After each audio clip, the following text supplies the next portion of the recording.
Good morning श्रोतागणों। तो अभी उपस्थित हुए हैं सुबह की प्रमुख खबरों के साथ। तो इससे पहले खबरों का अध्ययन आज का विस्तृत रूप से शुरू करें, निवेदन रहेगा कृपया चैनल को जरूर सब्सक्राइब करें। तो प्रस्तुत हैं आज सुबह की प्रमुख खबरें। हिमाचल में 4 दिन का येलो अलर्ट, 28-29 जून को भारी बारिश की चेतावनी। हिमाचल प्रदेश में आगामी 4 दिन का येलो अलर्ट जारी हुआ है। 28 और 29 जून को प्रदेश के अधिकांश क्षेत्रों में भारी बारिश की चेतावनी दी गई है। मध्य और उच्च पर्वतीय क्षेत्रों किन्नौर, लाहौल स्पीति, शिमला, सोलन, सिरमौर, मंडी, कुल्लू और चंबा में आज से और मैदानी क्षेत्रों ऊना, बिलासपुर, हमीरपुर और कांगड़ा में कल से 1 जुलाई तक मौसम खराब बना रहने का पूर्वानुमान है। इसके अलावा 28 और 29 जून को भारी बारिश के साथ अंधड़ चलने की संभावना है। इस दौरान प्रदेश में मानसून के प्रवेश करने के आसार भी हैं। नौनी से भराड़ी घाट 4 लेन की टेंडर प्रक्रिया पूरी, काम बरसात के बाद।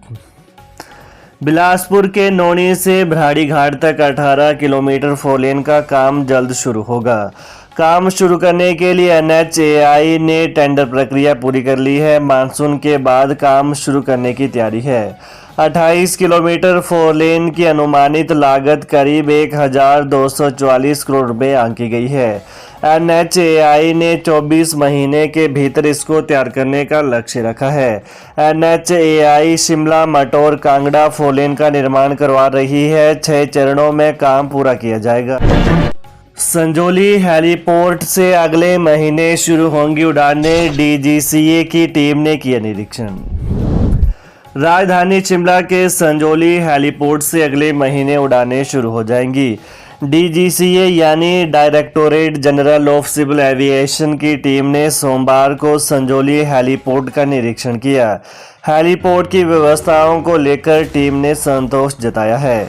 दिल्ली लौटने के बाद रिपोर्ट तैयार कर DGCA पर्यटन विभाग को उड़ानें शुरू करने के लिए लाइसेंस जारी करेगी। वहीं मुख्यमंत्री का हेलीकॉप्टर भी अब संजौली हेलीपोर्ट से ही उड़ान भरेगा। हेलीपोर्ट के शुरू होने से शिमला में पर्यटन गतिविधियों को बढ़ावा मिलेगा। हेल्थ इमरजेंसी के दौरान इसी हेलीपोर्ट से रोगियों को PGI चंडीगढ़ और एम्स के लिए एयरलिफ्ट किया जाएगा। बनेर खड्ड में नहाने उतरे युवक की डूबने से मौत, हार जलाड़ी का था युवक। विकासखंड कांगड़ा के तहत हार जलाड़ी पंचायत में एक 24 वर्षीय युवक खड्ड में डूब गया। हार जलाड़ी के 2 युवक साथ लगती बनेर खड्ड में नहाने गए थे। इनमें अभिनव नाम का युवक जैसे ही नहाने के लिए खड्ड में उतरा तो वह गहरे पानी में डूब गया। उसके साथ गए युवक ने सूचना गांव के लोगों को सूचित किया। वहीं मौके पर पहुंचे हार जलाड़ी पंचायत के उप प्रधान बोधराज ने बताया कि जब उन्हें इस घटना का पता चला तो वो ग्रामीणों के साथ बनेर खड्ड पहुंचे। ग्रामीणों ने युवक को बाहर निकाला और उसे टांडा मेडिकल कॉलेज ले जाया गया, जहां डॉक्टरों ने उसे मृत घोषित कर दिया। उप प्रधान ने बताया कि मृतक युवक बहुत ही निर्धन परिवार से संबंध रखता था। उसके पिता दिहाड़ीदार हैं। ऐसे तैयार कर दी 1125 मिलियन यूनिट बिजली। पिछले 2 दशकों से विवादों में रही राष्ट्र की महत्वाकांक्षी पार्वती जल विद्युत परियोजना चरण 2 में NHPC ने प्रोजेक्ट तैयार होने से पूर्व ही 1125 मिलियन यूनिट बिजली उत्पादन कर 175 करोड़ रुपए की कमाई भी की है। ऐसी उपलब्धि हासिल करने वाली NHPC देश की पहली कंपनी बनी है।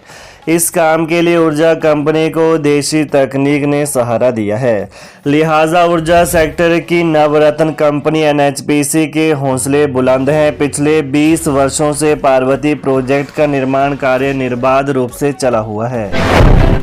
केलांग में बोले मंत्री जगत सिंह नेगी, अब प्रदेश में लागू होगा वन अधिकार अधिनियम। प्रदेश सरकार वन अधिकार अधिनियम 2006 का जनजातीय जिलों में प्रभावी क्रियान्वयन सुनिश्चित बनाएगी ताकि पात्र लोगों एवं उपेक्षित वर्गों को लाभ मिल सके। पहले जनजातीय क्षेत्रों में प्रभावी क्रियान्वयन के बाद प्रदेश स्तर पर भी इसे लागू किया जाएगा। यह बात केलांग में आयोजित वन अधिकार अधिनियम को लेकर हुई कार्यशाला में राजस्व एवं बागवानी मंत्री जगत सिंह नेगी ने कही।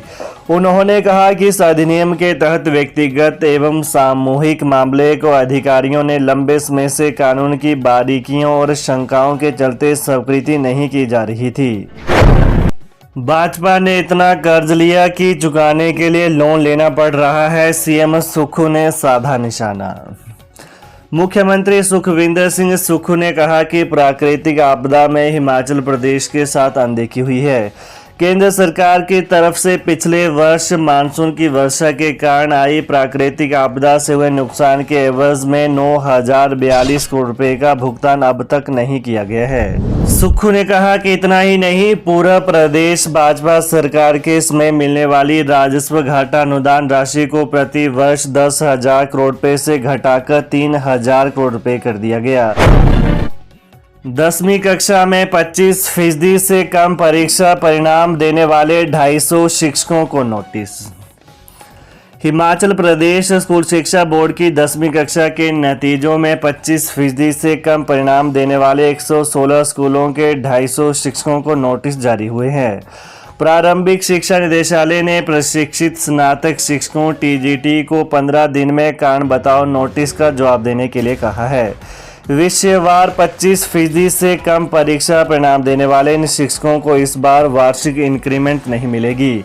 शिक्षकों की एसीआर में भी इसकी एंट्री की जाएगी। इसके अलावा चेतावनी पत्र भी जारी होंगे। कुल 116 स्कूलों में 30 स्कूल ऐसे भी हैं जहां परीक्षा परिणाम शून्य रहा है। प्रारंभिक शिक्षा निदेशक आशीष कोहली ने बताया कि कम परिणाम देने वाले शिक्षकों से जवाब तलबी शुरू की गई है। कितने युवाओं को मिलेंगे परमिट, जानिए। हिमाचल प्रदेश के बेरोजगार युवाओं को सुक्खू सरकार रोजगार देने के लिए एक और प्रयास करने जा रही है। राज्य के बेरोजगार युवाओं को सरकार नए टैक्सी परमिट देगी जिससे वे स्वरोजगार अपना सकेंगे। लगभग इतने आवेदन परिवहन विभाग के पास आए हैं जिनको मंजूरी देने के लिए आज स्टेट ट्रांसपोर्ट अथॉरिटी की बैठक होने जा रही है। यह बैठक प्रधान सचिव परिवहन आरडी नजीम की अध्यक्षता में होगी, जिसमें परिवहन निदेशक डीसी नेगी और अन्य अधिकारी मौजूद रहेंगे। यहां एसटीए के अब तक के कामकाज की समीक्षा भी की जाएगी। सूत्रों के अनुसार लंबे समय के बाद यह बैठक हो रही है और बीच में आदर्श चुनाव आचार संहिता भी लग गई थी। हालांकि अभी भी 3 जिलों में आचार संहिता लागू है, जिस कारण भी थोड़ी दिक्कत है, मगर बताया जाता है कि लंबित कार्यों को इस बैठक में निपटा दिया जाएगा। आंकड़ों में दिखाई दी हिमाचल की असलियत। हिमाचल में सरकारी नौकरी की इच्छा पाले युवाओं के लिए 16वें वित्त आयोग को दिए गए आंकड़ों में बहुत कुछ है। एक तरफ सरकारी रोजगार में नेगेटिव ट्रेंड है और दूसरी तरफ सैलरी का खर्चा आउट ऑफ कंट्रोल होता जा रहा है। भविष्य में सरकारी रोजगार कैसा रहेगा इसकी झलक भी इन्हीं आंकड़ों में है।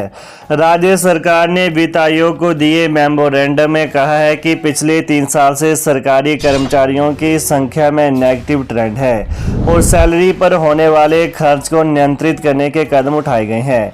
इसके बावजूद नए फाइनेंस कमीशन के 5 वर्षों के लिए सिर्फ सैलरी पर ही 1,22,000 करोड़ रुपए खर्च होने का आकलन है।